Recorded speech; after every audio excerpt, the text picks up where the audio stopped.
about home. They're married to real estate. Hey guys, welcome to the podcast for people who love real estate and want to become inspired and informed. Whether you are a newbie real estate agent looking to get tips and learn a thing or two, or maybe you are a savvy property owner who wants to get a jump on the market, this is the place for you. We discuss our passion for real estate and people, and we bring together our personal experiences as well as our guests to learn from each other. You'll hear from experts in sales coaching, real estate law, mortgage lending, investing, and many local business owners on how to grow your business or your investment in real estate.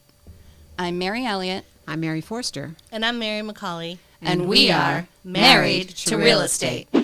Hey, everybody. It's Mary, and Mary. Hey, hello. Hi. We are back after a little hiatus. It is season 2, episode 1. I'm so excited to be back in the presence of my beautiful Marys. Yes, absolutely. It's fantastic. Guys, we have been through a lot lately. And first and foremost, we are now an award-winning podcast. We are an Yes, we are. Yes, congratulations. Congratulations. Mary. Congratulations. Yes. Excellent Congratulations, work. Mary. Magnificent. And Nick, our producer. And Nick. And our producer. We need to thank Nick so much. He does so much for us and makes us sound sort of polished and like we know what we're doing. do. Yeah. We pay him so much. Yes, we do. Yeah. He's cost a Exorbitant. fortune, but he's worth it. He is worth it. So worth it. So we won an award with the Access Cable New England Entire awards. East Coast. So Entire New York. Yeah, New York. And we had a lot of competition, a lot of categories. Yes. And it was our first year entering. And we got 3rd place and a really nice certificate. And we're very excited. Very happy about the certificate. Yes. And Next now year, we can first say place. award winning. Yes. Yeah. Yes, we can. Yes. That's lovely. In our first year. That's Yes. kind of cool, guys. It is. In a brand new category, too. Yeah, I told my son that when he came home for Thanksgiving. I just sort of said, "Oh, well, we're award winning now." He's like, "Wait, what? Wait, you?" And my other son was like, "For what?" I'm like, "My podcast, guys." Yeah. Right. And one of them wrote the jingle. So, Yeah. No, he knew I at least had a podcast. Oldest son was like, "Oh yeah, I forgot you do that. Yeah. Great, thanks for the support, Yeah, buddy." Mom, that little thing you do. Yeah, exactly. Well, I am thrilled because we have an amazing guest today. Somebody Yes, we I have do. been honored to know before I even started real estate through our kids and school and all of that. And that was fun in the first place. And so I had a nice friendly face when I did enter real estate. And that is Tony Cardinali. He is the branch manager of Cross Country Mortgage here in Westford. And he's an amazing guy. And I can't wait to talk to him about himself and the market and what's going on, because he is one of the most process-oriented people I've really ever met, and Best in follow-up systems ever. Yes, his systems are impeccable. I texted him yesterday, like, "Hey, friendly reminder, tomorrow's the podcast." He's like, "Yeah, it's in my calendar." I'm like, "Yeah, of course." I know forgot it who is. you were Yeah. dealing with. I have your number. I didn't say it that way. In my mind, I didn't say it that way. Text maybe. No. It was. I mean, it's of course it was, because that's what you're great at, and it's just Thank part you. of what you're great at, right? And So welcome, Tony. yeah, welcome, Tony. Thank you. It's great to be here, and this is a learning experience for me as well. I mean, I've been learning video and you name it since last November. So this is great to be here and expence it. Yeah, Yeah, you've been it's a on great the cusp. facility. And so, who is that editing your video? Oh yeah. Well, to start, it was my 14-year-old at the time, 13-year-old son, and that didn't work out so well. Not because he's not good at video editing, because he would change my face at the very end of the video to something we don't want to talk about. He did not. I would have to watch the whole video to see where he would be changing me up. Oh my goodness, what a rascal. Like morphing you into a monster or something? Something Along like those that. lines. Or Along talking those head lines. of something. Oh, good. Oh, fun. So we got someone else. You to do Forgot that. it was for Cross country does it now professional. for me. So you brought in a professional. My company does it for me. So That's great to hear. I loved that you had that in the first place, though, yeah. that he was helping you with it. I thought it was good. so sweet. I'm Need like, some what a trust great now, though. project. Yeah. Yeah. He lost a little trust, but whatever. A little bit. So how's the market? How's the Yeah. market? Is that what people say to you all the time? How's the market? They do say it once in a while, and I think I spend more time offering it up right now because there's a lot of people just backing away from the market, and this is not the time to be backing away from the market. I think we're going to have another spring like we had last year, and not quite as bad from a buyer standpoint. I think there's going to be a little bit more inventory because we're catching up with supply chains and builders are catching up, but we are still having trouble with the amount of housing that's available for the amount of buyers that are really there right now, but in the hiding. And interest rates are going to fall in January, probably going to continue to fall throughout the year as we get deeper into recession and unemployment will tick up. So we're going to see a lot more buyers hit the market. And I don't, if you're a buyer today, you need to be a buyer today. You need to not wait. Good advice. Yeah, that's my message. Like that. Somebody told me buyers are thinking it's 6 months from now, and sellers are thinking it was 6 months ago. And it's quite a dance for lenders as well as realtors, isn't it? Yeah, it's the same game. I've sort of realized through my process is we're doing that same work, finding lead genning and doing all of it, and that's why you're an expert in it, and you can teach us classes about doing it as you do. He has one coming up soon. Got one coming up. What's your next class? I do have one on goal setting coming up. I'm going to be doing that for Realtor.com, I think on the 14th. So we do goal setting and business planning for agents, but we'll do a warm lead generation class. And conversion. Conversion. So I love teaching that stuff because I'm a hunter. I love hunting for business, and that'll be coming up soon. We also have a few other classes coming through January. We've got a whole half a year booked out. We just got to get it lined amazing. up. Yeah, I love that you do that, and you're so committed to it. It's fun. Yeah, and a really good teacher, really fun and knowledgeable. So personable. You don't really. You're not standoffish at all, and people don't. That's good. Yeah, no, it's great. Yep.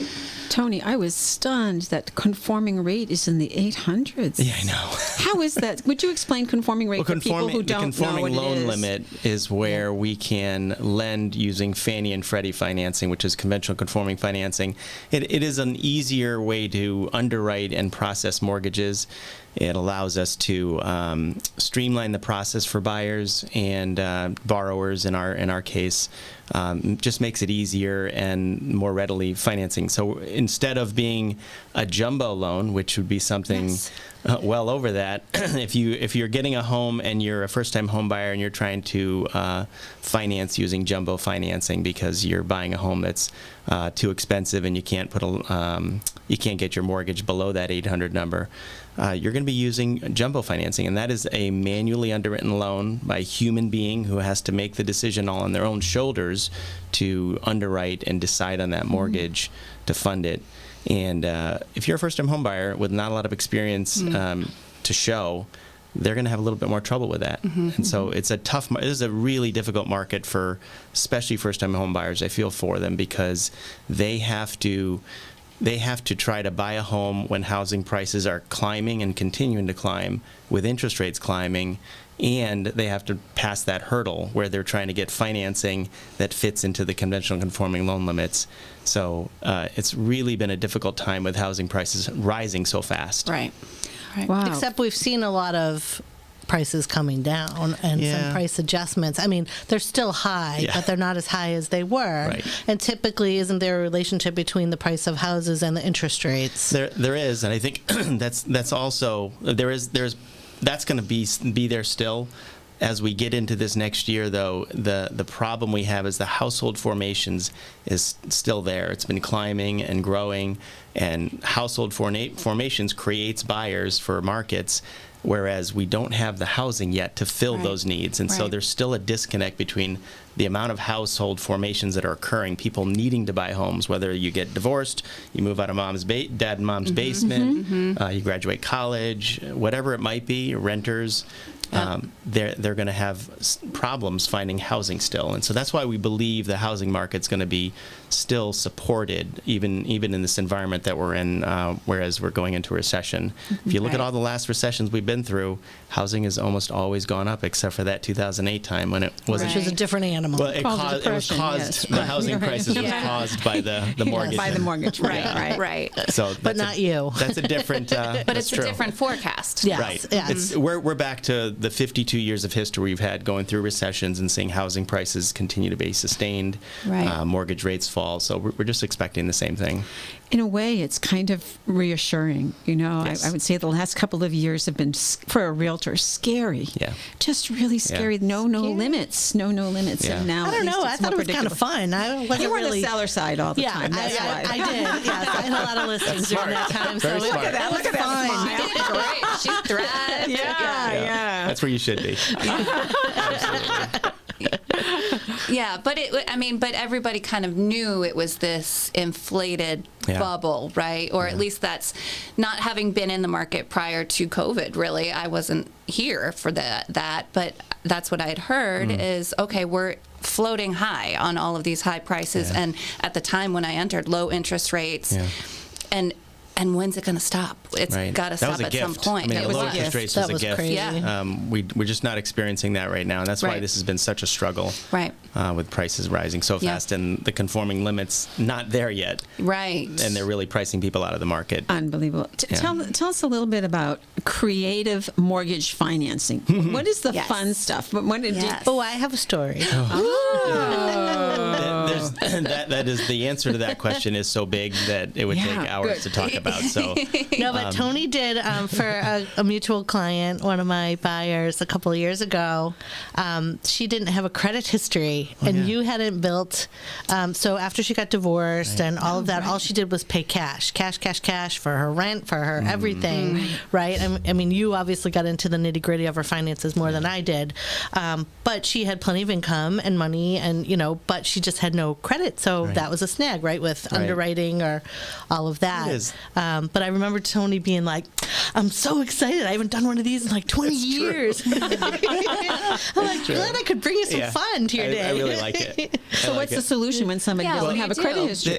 There's solutions to a lot of problems people have with mortgage financing, and that's why you do talk to a professional. And there's a lot of great ones out there, even in our area here.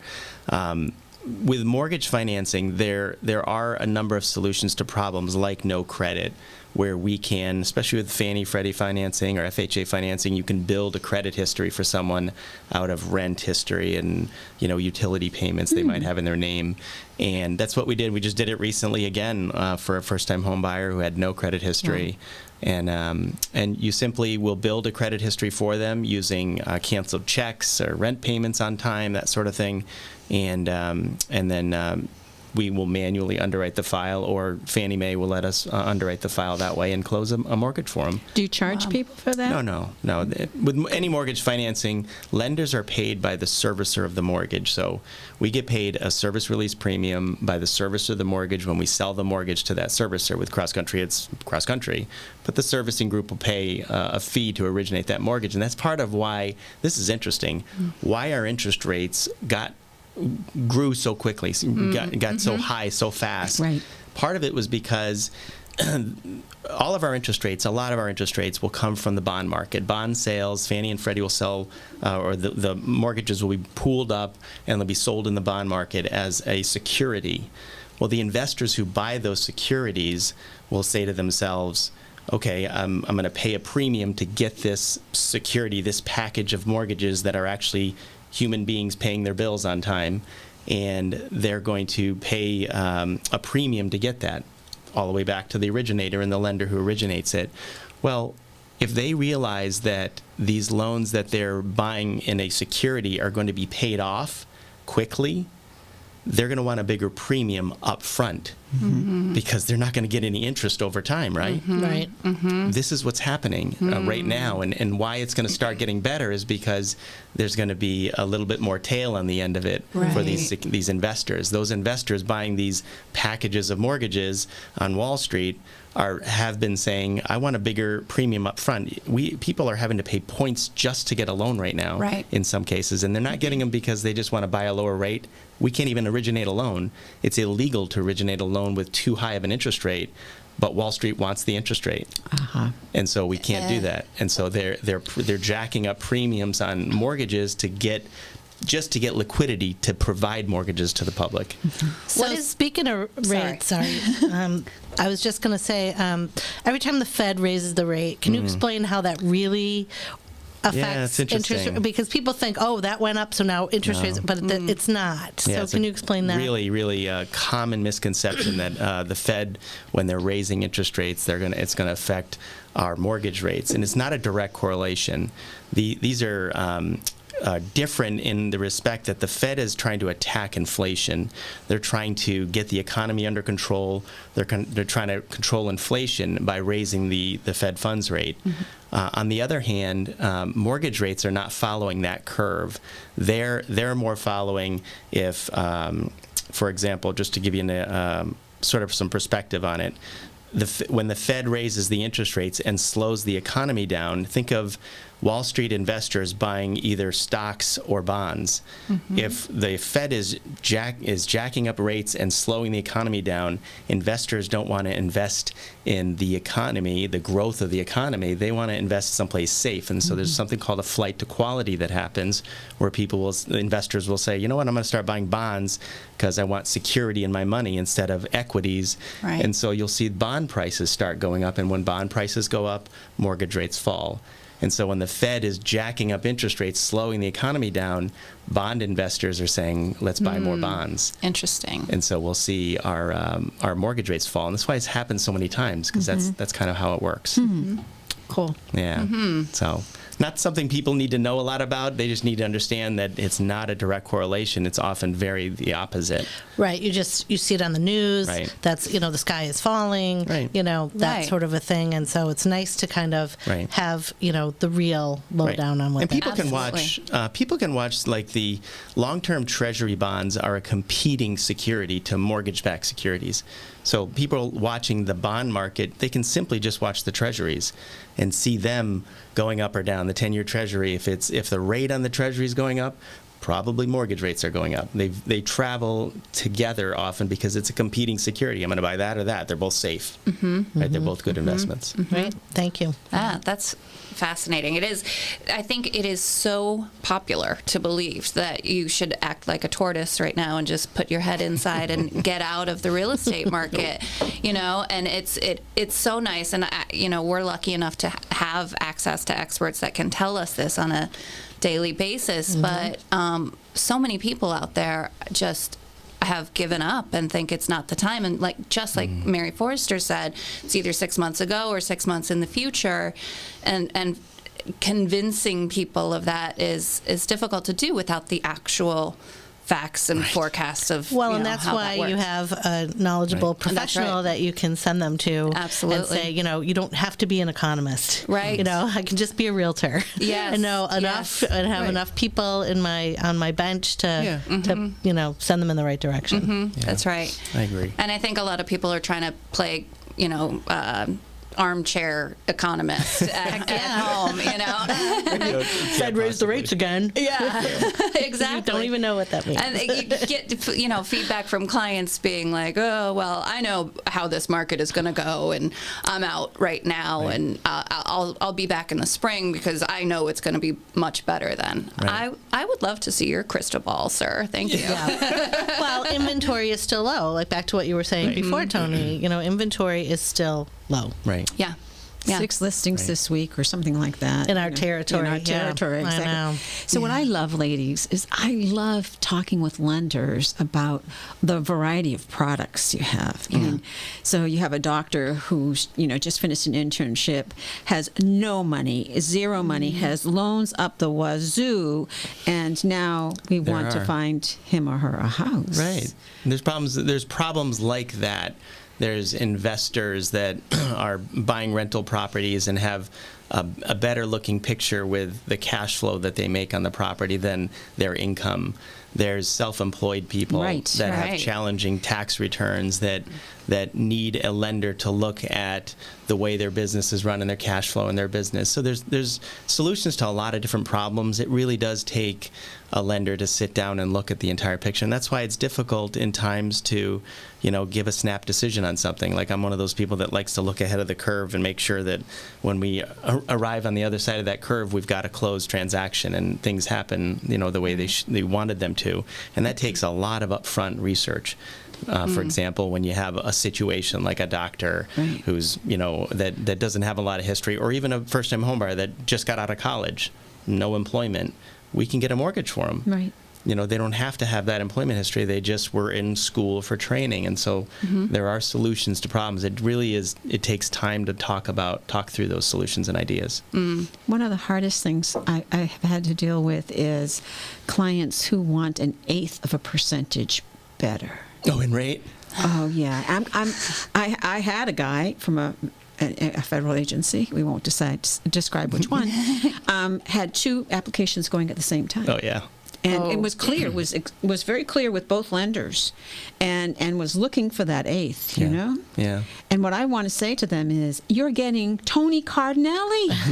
you're getting this lender, you know. Well, what does an 1/8 translate to? What is to payment? Translate? How do you deal with that, $5 Tony? a day. You know, that's a great question. This is a similar question to what a listing agent might experience when they're going and trying to sell a home and get a listing, and they're hearing, well, someone's giving me 4% versus 5%. It's really no different. What we do in lending, the professionals that are in lending right now that do have a lot more, think about it as a lot more to offer someone. They have a staff locally that's going to take great care of these people. Some people are not the right customer, and you have to be willing as either an agent or a loan officer to say up front to a customer, you know, what's important to you about getting a mortgage today. And if it's just an interest rate, I'm probably not the right guy. You know, if you can go online or you can go to a local bank and talk to somebody there who just, you know, got out of college and is selling loans now, or the teller, they're going to take your application and throw it down the hall to somebody who doesn't care. And you may have a lot of time to do that if it's a transaction that has 90 days to close, and that's all that's important to you. Same thing with a real estate agent. If you're selling a home and it's a group of a family trying to sell that home in an estate, and there's a deadline or something that you have to sell it under, they need a professional. Right. Because there's going to be problems. There's like 88 things that can go wrong every single transaction. Well, and not to say, so our listeners aren't confused, is that you care about rate, and you're going to get the best rate for the client too. You know, even but yes, experience is definitely. You know, I have personal experience with Tony. He did my loan on a house that I just bought a few months ago, and in a fire drill situation, I might add, and saved my bacon. And so, you know, it was really, really good to have him on my side. So I highly recommend from personal experience, and you know, we've had a relationship over the past 5 years since I've been in real estate. So. So thank you for that. I think that piece of buying a house can be very, very daunting to some people, and actually being face to face with a lender can be intimidating, right? And so some people think they can get away with handing an application to the teller at the bank and going home and crossing their fingers, you know, and don't necessarily can they appreciate what you as a human being looking at them can do more. Well, we do things very differently than those institutions and a lot of lenders, and that's what people will experience. But this goes back to your question. We have to talk about this up front as real estate professionals, as lenders, you know, we do things differently. This is what we do differently. This is what you experience and receive from working with a lender like us. You can see our interest rates are very fair. They're with the rest of the market. We have to be.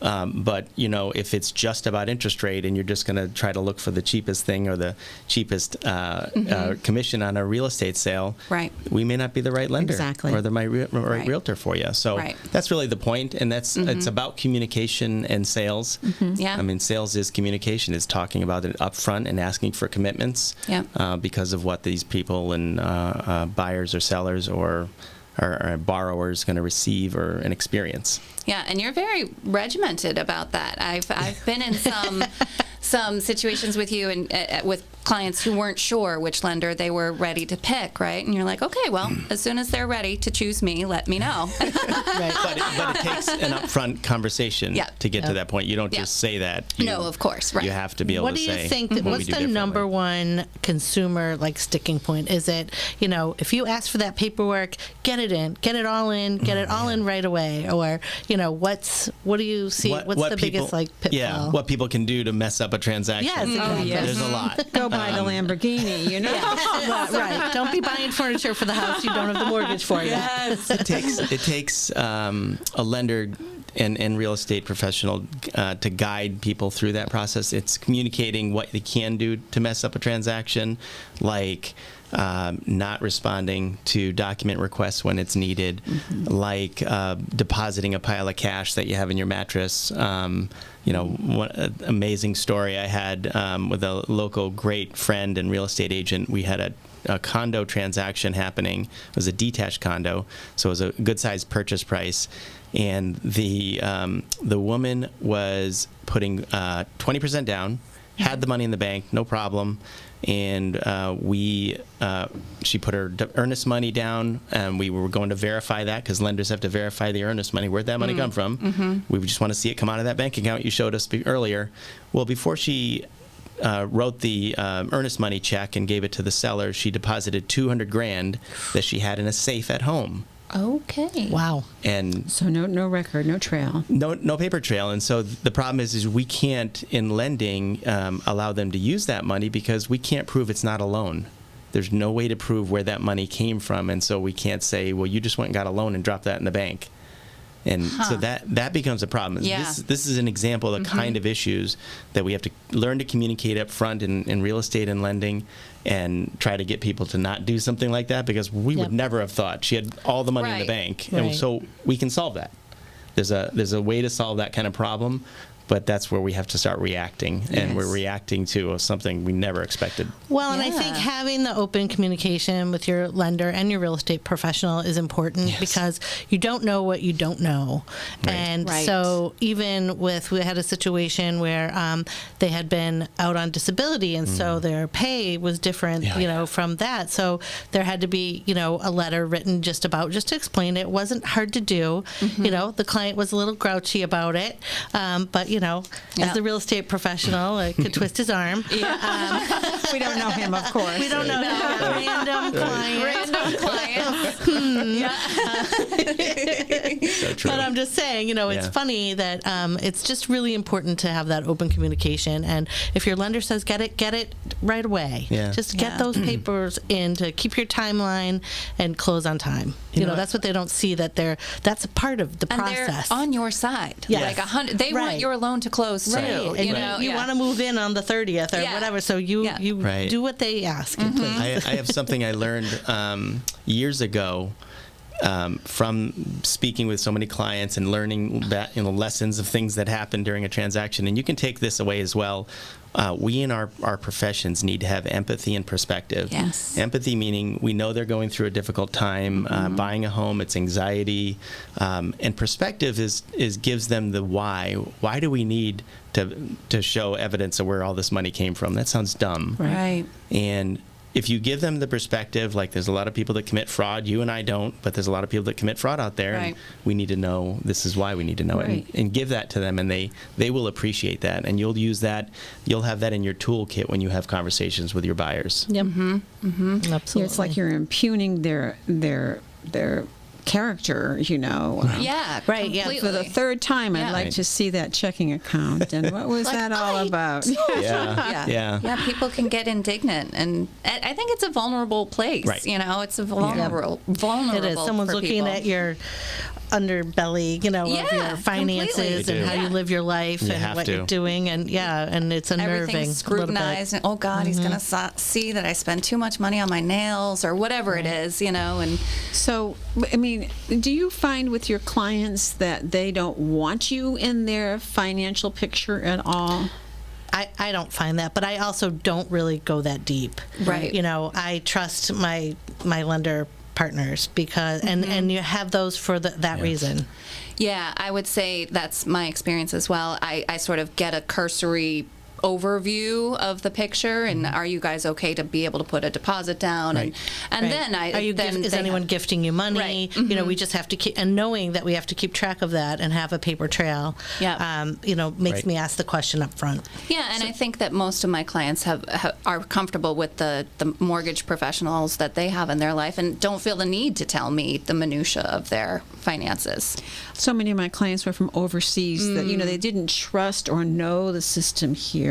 So I was their first point of trust. They may have worked for the World Bank, but I was still their first point of trust. Should I divulge my gold? should I divulge how much gold I have? Right. And things like that. And I would say, I don't think you need to do that. You have enough assets, talk with the lender and things like that. So it was kind of protecting their interests at the same time making them really compatible and with the lender. You know, that was really a hard thing. And impugning their sense of dignity was a big thing, a really big thing. Right. Point. And I think you touched on it where they were international. They were international. And so it's a whole different thing coming from a different government or coming system. from family overseas or something like that, like would be in downtown. Sure. You know, so much money is coming in from overseas for the kids to live there while they go to college and stuff like that. Yeah. But that's a whole different animal too, because we don't know where that money. You still have to, if you're getting a loan here, you still have to have the trail. It's tricky. Of where it came from. Overseas money is tricky. Yeah. We had one we were working on together with overseas money from China, and it was gifted from parents, and just had to show the parents' paper trail and where that money came from, and have it all translated. It's such a process. It is. You know, it is. And tightening or loosening? It's hard to say. It is a combination of both. It loosens in some areas, it tightens in others, and it's a response. You know, every time I see a new guideline, then I'm like, oh, that's new. Yep. It's really as a response to something that has occurred, like there's fraud increasing in this area. They learned something that they no one shut ever it down thought here. of. They started up over there. Like, where did flipping come from, right? Where did the flipping rule come from? Where did the flipping rule come from? Right. Okay, you know, someone was stealing houses from little old ladies and making them, sell it to them for cheap, and I didn't know that. I wouldn't do that, so why would I know that? Right. Yeah. Why would you even think people? Right. But that's where stuff comes from. Yeah. And wiring funds. Well, I just got something the other day for an investment I'm in. We're changing our location, our bank. We're leaving this bank. We're going to that bank. And I had to work around to make sure that it was for real. Yep. You know, that they wanted a DocuSign document out of me and stuff like that. But all they could think about was our clients, and wiring their money. Horror stories we've heard. Yes, that's still. Are you still seeing that? I know I see more tightening in terms of consumer education, but are you seeing that? What's your question? The question is, are we seeing efforts at wire fraud with people's deposit? Oh gosh, yeah. Yeah. We have to be very, very careful. I mean, I've had that happen to me personally, not in my personal money, but in transactions where I learned that there's bad guys sitting in your email right now, just watching what's happening, waiting for you to start a real estate transaction, and then stepping in when they need to. Wow. It's unbelievable that there could be someone just sitting in your email, and you're not a big enough fish for them to worry about. But if it becomes a big enough fish, they go, oh, let's take care of this one right now. So you just have to be real careful. That's why communication directly with attorneys, wiring info, not changing, all that stuff. Right. Wow. It's scary. Direct. Don't send stuff through people. Direct, and you dial the number the and attorney. call them. Yes. Look them up and call them. Same with if your grandson is in an accident. 100%. In Nigeria. That was a big fraud. A lot of people fell for that. What a story. That happened. Actually, my son's grandfather got a call saying that he was in jail and could they send money, and apparently it sounded like my son and all of that, and luckily enough he picked up the phone as soon as he got off and called him, and he was like, no, Pop, I'm fine. Thanks I had for two asking. clients that fell for that. Oh, it's rough. Wow. That's rough. One lost a few thousand, one $11,000. Oh, no. What a generous, kind, giving person. I know, that exactly. person was. Yes, they were very, Oh my loving goodness. their family. But, Wow. Yes. So family stuff. How do you prioritize? How do you manage work-life balance? Oh, that is the hardest question for me to answer because I'm terrible at it. Jessica will tell you. I mean, one of my goals, like I do goal setting every year, and the bucket, one of the 7 buckets of life is family, and every single year I write down leave work earlier, and I've been failing at it to the degree this year it was a major focus of my goal to do a better job at appraising myself at the end of a day, to not have the fear of forgetting something and losing something by not leaving work on time. So one of my biggest struggles is still I love what I do. Right. And I'm so encapsulated in it that I forget to leave work. Yeah. No, I mean, that's sort of a beautiful problem. Don't ask me that question. How did The you other fall side in? of it is like you have some events or something, and then Jessica's there, and she fits right in with everyone and knows everyone, and hangs such out an and shining light. She really lovely, is. I love it when she's there. So I like that,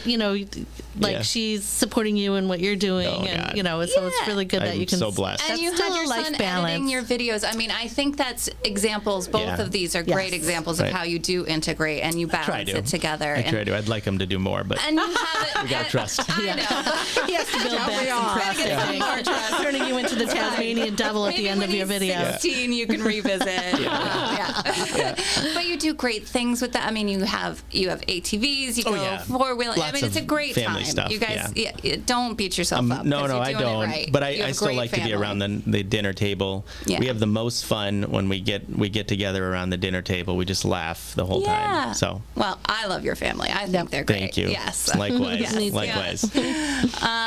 I feel so lucky to have had you here today. Thank you. Yes, this was great. Me too. I have one last thing. It's a personal story of yours, if you have one, about a home you purchased, rented, a crazy story, first apartment, first house, something like that.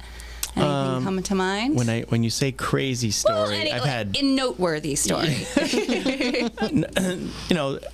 Other than there's a couple of things that happened when Jessica and I bought our first home. We weren't married yet, and before we bought the home, we had seen it, and it was in Wilmington in a new development. It was not a new build, but it was recently built, and for some reason it was nighttime. I don't know why, and we drove by. I took her to the home because we were going out to dinner and we were going nearby. So I took her to the home, and we walked up the street because we both loved the house. We just hadn't made an offer on it, and I whipped out the engagement ring and proposed to her in front of the house. And the first thing she said was, "Did you buy the house?" Instead of yes, she said, "Did you buy the house?" Smart person. Which is like saying yes. Wait a minute. Look at what's in front of you. Does this ring come with the house? Yeah, I know. I didn't buy the house yet, but I guess I need to now. And were you your own lender in that transaction? I was. I was at Wells Fargo at the time, and we did buy the house, and we did do the loan, and that was great. Yeah, I love that story. That's a great story. You learn stuff. Yeah. And knowing the two of you, that's like... And it's kind of a trick question, right? Like, if he did, that meant he did it without asking her. And if he didn't, then she doesn't get the house. Yeah. So, I mean, I think you guys ended up with that house, we did. right? Yeah. I think it worked. We loved it. It's a good house. It was and great. how long have you guys been married? Oh, boy. Since 2003, we got married, and then we had Jared in 2004. So it was a whirlwind that year. Yeah. Wonderful. And 20 years. And now he's off in college, and she's bringing in other kids from Italy, or where is For he? an Italy exchange or student? Spain? Yeah. I'm sorry. Spain. Valencia, Spain, yeah. Yes. It's great people. It was very fun. Yeah. It was very fun.